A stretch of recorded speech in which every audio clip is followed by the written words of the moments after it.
Vamos continuar nossos estudos? Meu nome é Viviane, sou professora de História. Estou aqui para corrigir os planos de estudos tutorados, tá? Os PETs. Já fiz a correção do PET volume 1, agora nós vamos fazer a correção do PET volume 2, tá? Nós estávamos trabalhando na última semana sobre o renascimento cultural e agora nós vamos continuar falando sobre ele, tá bom? Mas, antes de tudo, não se esqueça de curtir, de se inscrever no nosso canal e de deixar seu comentário, é muito importante, tá? Para saber se você está entendendo e o que mais que eu preciso falar, beleza? Então, vamos direto ao assunto. Chegou a hora de colocar a mão na massa e ver o que você aprendeu sobre o humanismo e o renascimento. Lembramos que, além deste material, você pode consultar o livro didático, internet e tudo mais. Número 1. O renascimento cultural trouxe para o contexto da época em que ele aconteceu uma nova forma de ver o mundo e de conhecer e de conceber a arte. Em diversas frentes da produção cultural, muitos artistas se destacaram, são conhecidos até hoje, como é o caso de Leonardo da Vinci, Michelangelo, Buonarroti, Rafael Sanzio, Itália, William Shakespeare, Inglaterra, Miguel de Cervantes, da Espanha, Luís de Camões, de Portugal, entre tantos outros. Na pintura, novas formas de pensar essa produção artística marcaram a época, principalmente pelo contraste nos elementos que a compunham, quando comparada com o período medieval. As imagens abaixo foram feitas em contextos históricos distintos, quer dizer, diferentes, uma no período do Renascimento Cultural e a outra durante a Idade Média. Identifique as imagens de acordo com as legendas. Em seguida, analise-as e preencha o quadro comparativo, destacando as características e diferenças que marcaram a produção artística no contexto histórico em que ambas foram produzidas. Então, galera, aqui eles falaram um pouquinho sobre os principais artistas que se destacaram durante o Renascimento, tá? Que é Leonardo da Vinci, Michelangelo, William Shakespeare, tá? E agora ele mostrou duas gravuras, e nós teríamos que colocar a legenda em cada uma delas, tá? Eles colocaram aqui, ó, Legenda da Primavera, Tela de Óleo de Botticelli, Iluminura do século X. Teve muitos alunos que já me mandaram as atividades e não conseguiram fazer isso aqui direito, não entenderam o que era para fazer, tá? A única coisa que era para fazer, vocês viram que vem um traço, né, uma linha, então era para você nomear essa imagem aqui, por exemplo. Ela é uma alegoria da primavera, uma tela de Botticelli, ou ela é uma iluminura do século X? Ela é uma iluminura do século X, ela faz parte da Idade Média, tá? Então ela é uma iluminura, era para você escrever aqui, iluminura do século X. E a próxima é uma tela do Renascimento, uma tela renascentista, tem até o título dela aqui, ó, Primavera de Botticelli. Então era só para você escrever o título dela aqui, tá? Essa linha era para isso. E aqui vocês podem ver a diferença entre as duas imagens. Não dá para colocar uma do lado da outra, mas dá para ver um pouquinho. Aqui não tem perspectiva, tá vendo? Que só mostra as pessoas de frente, não tem questão de sombra, não tem questão de luz, uma luminosidade diferente. É um quadro bem estático, tá vendo? As cores, são poucas cores utilizadas, poucos detalhes. Isso é uma pintura da Idade Média. Já a pintura renascentista, não. Ele tem questão de luz e sombra, tem locais mais escuros, tem questão de perspectiva, dá para ver a parte da frente, a parte do fundo da imagem. Mostra bastante detalhes nas pessoas.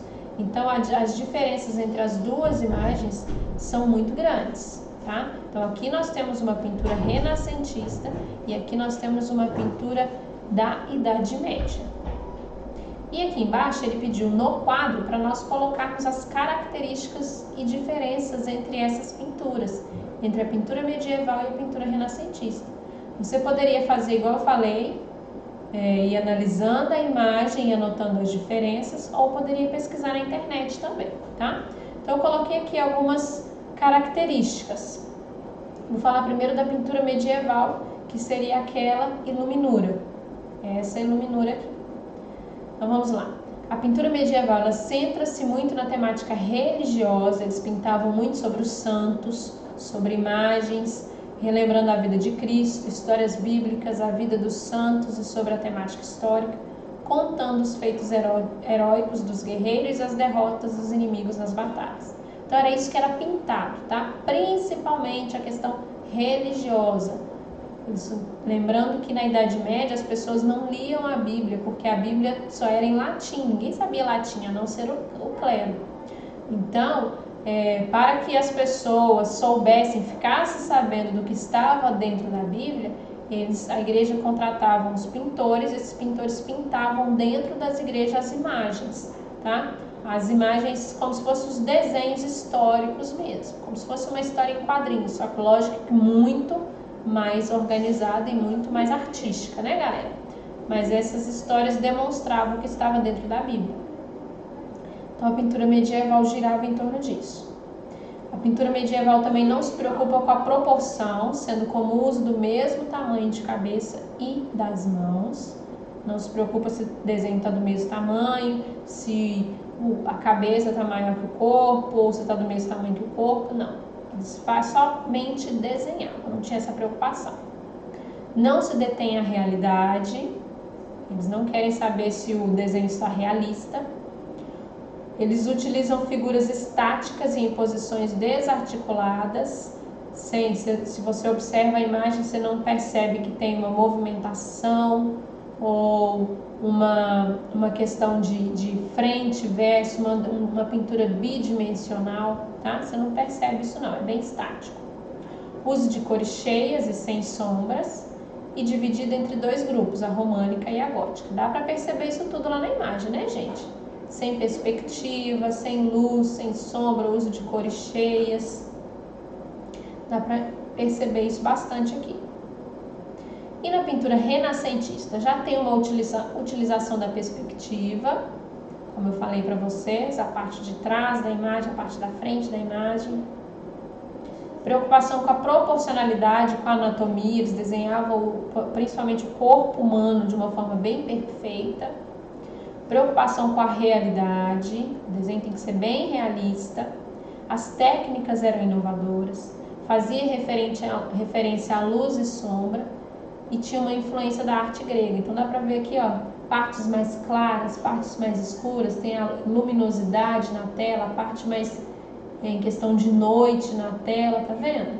Então dá para perceber isso. O corpo humano é desenhado com perfeição, mostra que a musculatura, tudo certinho, a proporção entre a cabeça e o corpo, é tudo bem esquematizado aqui na pintura renascentista, diferente da pintura da Idade Média. Então era isso que era para fazer nessa questão. Questão 2. Leia o texto e faça o que se pede. Renascimento comercial. Como consequência imediata da Revolução Comercial, a vida no feudalismo foi progressivamente tornando-se urbana. Os feudos foram tornando-se em burgos, verdadeiras fortalezas, polos comerciais, símbolos de uma nova sociedade, onde o caráter estamental vinha dando lugar à estrutura de classes. O renascimento urbano caracteriza-se justamente por essa mudança na estrutura social. Uma sociedade que antes era estritamente agrária e estamental, que era lá no feudo, e vinha paulatinamente se transformando em urbana, sob o escudo do comércio e da mobilidade social. Contudo, como inicialmente as cidades se constituíram no interior dos feudos, os comerciantes vinham submetidos a julgo dos senhores feudais, tendo, portanto, que pagar-lhes impostos. Isso, por sua vez, dificultava o crescimento do comércio, uma vez que elevava os custos. Assim iniciava-se o movimento comunal, uma tentativa dos burgueses, entre os séculos XI e XIII, de emanciparem os burgos da tutela feudal. Então, os burgueses eram os donos dos burgos, aliás, viviam nos burgos, eram donos do comércio. E os comércios se iniciaram dentro dos feudos, tá? Só que como eles tinham que pagar impostos, aquela quantidade de impostos que nós já vimos lá no PET 1, eles preferiram sair de dentro dos feudos, criando essa emancipação. E aí começa o início das cidades. Analisando o texto acima, percebemos que o renascimento do comércio teve um papel fundamental no surgimento das cidades no período de transição entre o final da Idade Média e início da Idade Moderna. Olhando para a nossa sociedade atual, qual o papel do comércio? Você acredita que ele continuou fomentando o fortalecimento das cidades? O que você sabe sobre a questão dos impostos comerciais? Em tempos de Covid-19, manter as atividades comerciais tem sido tema de muito debate. Como você analisa essa questão? O que esse período pode nos trazer em termos de revolução comercial? Construa um parágrafo buscando responder a essas questões, refletindo sobre a importância do comércio na sociedade atual. Aqui, gente, era para você pensar um pouquinho sobre o comércio. Qual a importância do comércio hoje? Porque o comércio lá na época deu início à Idade Moderna. Finalizou a Idade Média, que era o feudo, e deu início à Idade Moderna, porque todas as pessoas agora estavam saindo dos feudos e buscando uma vida longe dos impostos colocados pelo senhor feudal. Então, praticamente, o comércio deu início à Idade Moderna. Mas qual a importância do comércio hoje? Com essa questão do Covid-19, que o comércio está precisando ficar fechado, para que não haja aglomeração, será que isso vai trazer uma modificação na nossa sociedade? Será que isso vai modificar a questão econômica da nossa cidade? E aí, o que você falou sobre isso? Porque isso é mais pessoal, tá? Isso é uma análise de cada um. Eu coloquei uma análise minha aqui, mas não quer dizer que você tem que colocar a mesma. É só analisar e escrever da sua forma, tá? O comércio local tem extrema importância na geração de empregos para a população. Quanto mais há atividade comercial em uma localidade, maior é a geração de oportunidades de emprego. Todos os produtos que você compra ou vende possuem uma ou várias taxas de impostos, e essas taxas podem ser federais, estaduais ou municipais. Em geral, esses impostos são revertidos para custear bens comuns a todos, como a saúde, a educação e a segurança. Por isso, são muito importantes. Eu não coloquei aqui sobre o Covid, né? O Covid está nos obrigando a ficar em casa e obrigando o comércio a ficar fechado. E isso pode trazer uma consequência um pouco ruim em questão de economia, tá? Mas precisa haver uma consciência, né, gente? Uma conscientização. É melhor você agora passar um aperto, correr o risco de ter a sua economia em queda e preservar a sua saúde, né? Então, isso é questão de conscientização mesmo. 3. O provérbio alemão, o ar da cidade liberta, é um termo clássico para caracterizar a liberdade que o surgimento das cidades, no final do período medieval, foi capaz de garantir à população da época. A rotina urbana, longe das tradicionais dominações feudais, trazia uma nova forma de pensar a organização social. Atualmente, em tempos de Covid-19, essa liberdade característica dos centros urbanos foi limitada em praticamente todo o planeta, pela necessidade de proteger nossa saúde e a saúde de todos. Ele colocou aqui uma imagem, o choque na rotina das grandes cidades em isolamento pelo coronavírus. Analise a importância do fechamento dos comércios e da mudança da rotina nas cidades no combate ao Covid. Aqui, gente, também é pessoal, tá? Também é pessoal, fica a critério de vocês. O que vocês acham sobre o fechamento do comércio? O que vocês acham sobre a mudança de rotina? O que vocês acham interessante falar sobre a Covid-19? Eu coloquei aqui, tá? Mas também é pessoal. O fechamento do comércio é muito importante, pois evita a aglomeração e circulação de pessoas, evitando assim a transmissão da doença. Entretanto, esse fechamento também pode causar muitas consequências negativas, pois causa o desemprego, o fechamento definitivo de lojas e empresas. Além disso, desde que esse quadro de isolamento se iniciou, muita coisa na rotina da cidade se alterou, como a diminuição do número de pessoas nos transportes públicos, a diminuição de poluentes para a atmosfera, o fechamento das escolas e a interrupção de qualquer evento que pudesse causar aglomeração de pessoas. Então isso a gente pode perceber, né, gente? Eu não sei aí no lado de vocês, mas aqui no meu lado, muitas lojas já fecharam, Muitas empresas não conseguiram se manter, nem manter os funcionários, e isso gera desemprego, tá?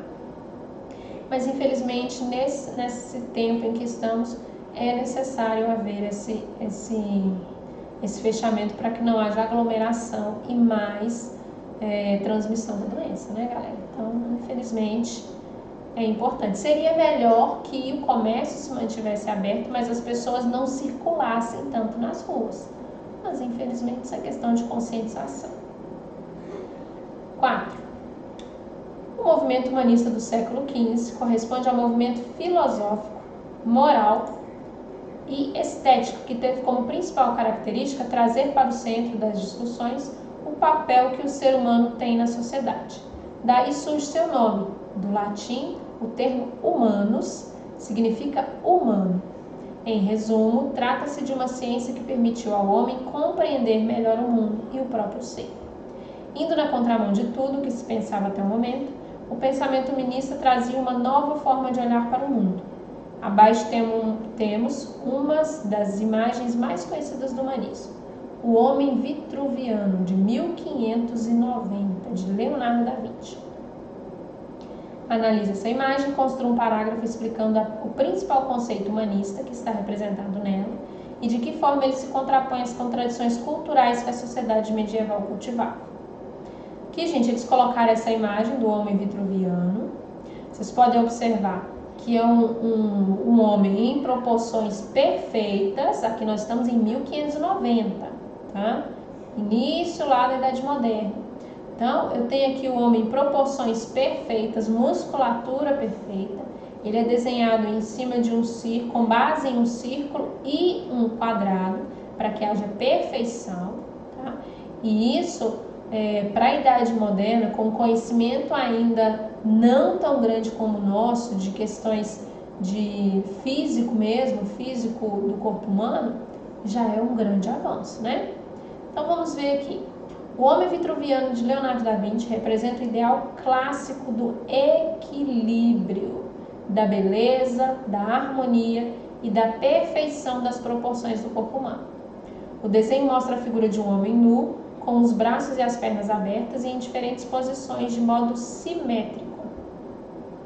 Ela está ligada à ideia do antropocentrismo. Tanto no antropocentrismo, quer dizer, o homem no centro de tudo, como na filosofia humanista, temos a tomada do pensamento racional. Nele, o homem torna-se o centro do mundo, em contraposição ao teocentrismo, na qual Deus está no centro do mundo. Ideia que era defendida na sociedade medieval. Então, esse homem vitruviano, ele representa o pensamento renascentista, que é o pensamento da perfeição, da leveza, onde eles vão levar tudo isso em conta, tanto na pintura quanto na escultura, tá? Eles vão levar em conta agora o conhecimento e não mais a questão religiosa como era na Idade Média. Isso é mais um sinal do início da Idade Moderna. Então, galera, aqui nós finalizamos a semana 1. Próximo vídeo vamos trabalhar a semana 2, tá bom? Então, até mais, galera!